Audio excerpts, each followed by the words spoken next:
Jadi saya pikir rapat tadi Pak Menteri telah memaparkan strategi-strategi untuk meningkatkan ekonomi dan meningkatkan perikanan. Saya pikir sudah cukup bagus.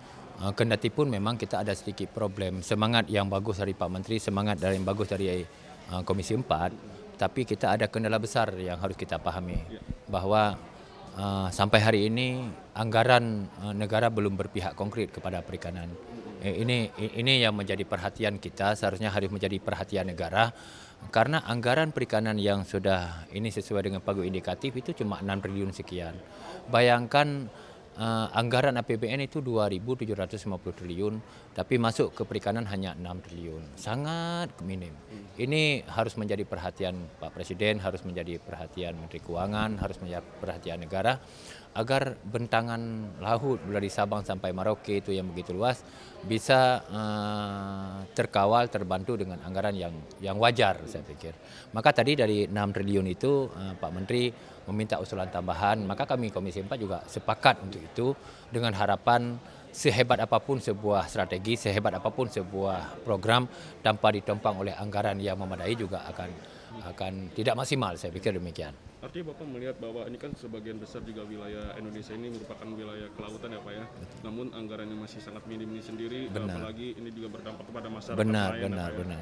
Kita lihat bahwa tingkat kemiskinan di negeri kita ini posisinya hampir di sepanjang garis pantai. Berarti kan kemiskinan Indonesia-nya lebih besar persentasenya di nelayan, di wilayah pesisir. Seharusnya di sini kehadiran negara, pemerintah untuk menyelesaikan garis kemiskinan ini. Karena garis kemiskinan ini ada di posisi pantai ini, di pesisir ini.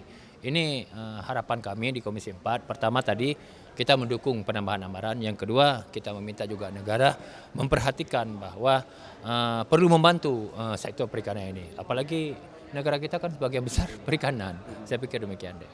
Oke, mengenai arah dan program kebijakan di tahun 2003, ini apa yang menjadi fokus dari Bapak sendiri Pak? Nah, saya pikir ini bagaimana, kalau kami di Aceh sebenarnya, kami di Aceh ada permasalahan yang sangat vital di sektor perikanan, yaitu adalah kedangkalan muara. Ini yang belum ada solusi penyelesaiannya.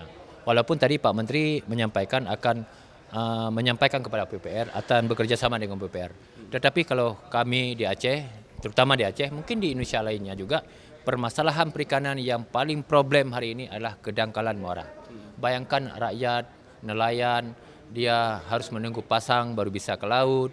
Kemudian setelah pulang ikan sudah dapat, dia harus menunggu pasang waktu masuk. Sehingga es di dalam kapal kan habis ini. Ini problem besar. Tapi memang kembali tadi keinginan Pak Menteri untuk menyelesaikan muara dangkal juga terkendala. Kendalanya di mana? Masalah uang. Tadi Pak Menteri tadi menyampaikan ingin berkolaborasi, ingin bekerjasama, menyampaikan kepada PUPR. Memang itu di infrastruktur, bukan di sektor perikanan. Tetapi permasalahan infrastruktur itu tidak memadai juga akan berefek pada perikanan. Saya pikir ini harus mendapat perhatian pemerintah. Untuk apa kita punya kapal boot yang bagus, punya kemampuan nelayan yang luar biasa, tapi mereka tidak bisa melaut. Nah, ini perlu perhatian kita bersama. Artinya perlu ada pembenahan sendiri Pak ya, di dalam mengatasi kedangkalan muara itu sendiri Pak ya. Bagaimana kolaborasi PUPR dengan Kementerian Perikanan sendiri Pak? Benar, itu tadi Pak Menteri Perikanan menyampaikan bahwa ada permasalahan kedangkalan muara yang harus ditangani. Beliau telah menyampaikan ke PUPR karena memang itu infrastruktur.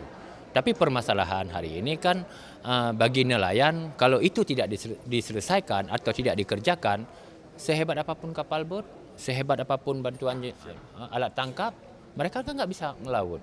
Maka saya pikir juga, mohon maaf, negara juga harus memperhatikan ini infrastruktur yang bisa meningkatkan kesejahteraan masyarakat.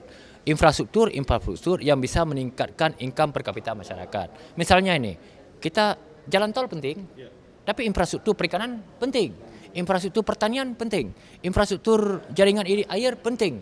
Jadi masalah jalan tol lain soal, tapi masalah infrastruktur yang langsung berefek pada peningkatan ekonomi masyarakat itu jauh lebih penting. Saya pikir itu. Oke, makasih. Masih mantap Pak.